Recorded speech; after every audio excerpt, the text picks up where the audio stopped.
Mariam Abdallah Ali lost her daughter in May after the toddler swallowed an object found on the floor. But when we went to the local health center, they told us they could not perform an operation on her because they didn't have the right equipment. They said we had to go to the city of Samara for the operation, but my daughter died on the way. Ali lives in the town of Bahale in Ethiopia's Afar region, where Tigrayan forces who occupied the region until April destroyed healthcare facilities before they left. The regional government says 60 health centres were put out of commission by the occupying forces, although Tigrayan forces and the Tigray regional leadership deny allegations. A doctor at the centre where Ali took her daughter said they no longer had the equipment to save her.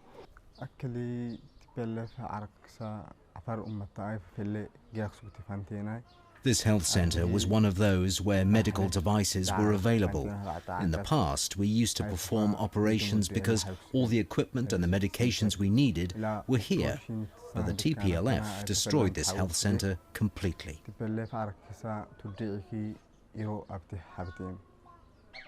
The Tigray People's Liberation Front, or the TPLF, did not respond to VOA's request for comment on the damage in the region.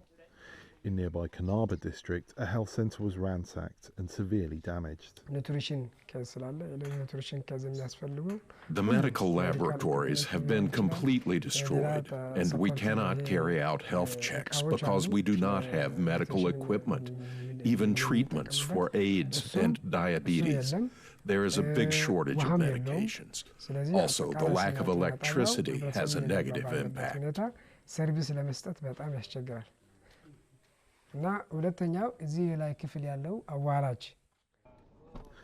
A similar story at this hospital, funded by a German non-profit.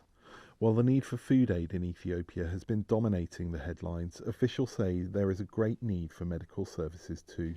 The UN's World Health Organization says that just 22% of healthcare facilities are fully functioning in Afar and the neighbouring Amhara region, compared to the period before the conflict began in late 2020. It's not clear how many medical facilities remain in each region. The World Health Organization says there is a life-threatening shortage of medical services in Afar towns, once occupied by Tigrayan forces. The WHO told VOA medical aid and food aid must be combined to be effective in Ethiopia. Whether it's in terms of essential supplies, whether in terms of monitoring for infectious diseases, whether it is in terms of immunization services or services for mothers and children. It's really important for these services to be provided at the same time as food. For Ali, aid came too late to save her daughter, but for others, there may still be time.